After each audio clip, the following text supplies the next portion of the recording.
ఒక పదం రాస్తే ఆలోచన కుదురుతుంది. ఒక వాక్యం రాస్తే దారి కనిపిస్తుంది. ఒక పేజీ రాస్తే మనస్సు వెలుగుతుంది. రాత అనేది మాట కాదేమో, కానీ మౌనంలో కొంత అవుతుంది. మన లోపల ఉండే శబ్దాన్ని బయట ప్రపంచానికి వినిపించే కళ, అదే రాయటం. రాయటం అనేది కేవలం కలం నడిపే పని కాదు. అది మనస్సు ప్రవాహానికి ఒక మార్గం. అది మన భావాలకు ఆకారం ఇవ్వడమే కాదు, మన ఆత్మకు దారి చూపే శబ్దరూపమైన యాత్ర. రాయటం లోపలి మౌనాన్ని మాటలుగా మార్చే ప్రక్రియ. ఇది మన ఆలోచనల్ని శ్రద్ధగా గమనించమని చెబుతుంది. రాసే ప్రతి వాక్యం మనకి మనము అర్థం చేసుకోవడానికి వీలు కల్పిస్తుంది.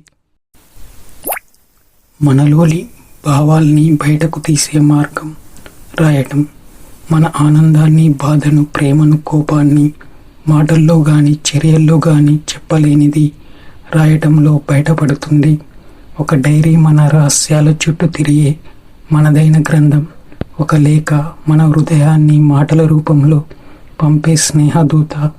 ఒక కవిత మన ఊహల్ని ఆకాశంలో విహరించే రెక్కలు. ఆత్మకి అద్దం. మనలోని అనిశ్చితి, గందరగోళం, ప్రశ్నలన్నీ పేజీ మీదకు వస్తాయి. వాటిని చూడగలగడం, వాటిని అర్థం చేసుకోవడం, ఇది రాయటం ద్వారా సాధ్యపడుతుంది. ఒక ఉదయం రాసిన పేజీ మనలో ఉప్పెనలా వచ్చిన భావాల్ని ఓదార్చుతుంది. ఒక రాత్రి రాసిన వాక్యం మనకి ఆ ధూపం కాలిపోయిన తర్వాత మిగిలిన పుష్పంలా ఉంటుంది. మీరు కవి కావచ్చు, లేకపోతే కేవలం ఒక సాధారణ వ్యక్తి కావచ్చు, కానీ మీ మనస్సు ఒక్కసారి మీరు దానితో మాట్లాడాలి. రాయటం అనేది సంభాషణకి ప్రారంభం. మీరు రాసిన ప్రతి వాక్యం మీ మనస్సుకు ఒక జ్ఞాపకపు కొలను అవుతుంది.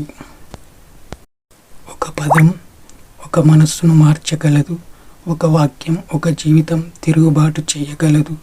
ఒక పేజీ ఒక కాలాన్ని నిలబెడుతుంది. ఇది రాయటమే. రాయండి.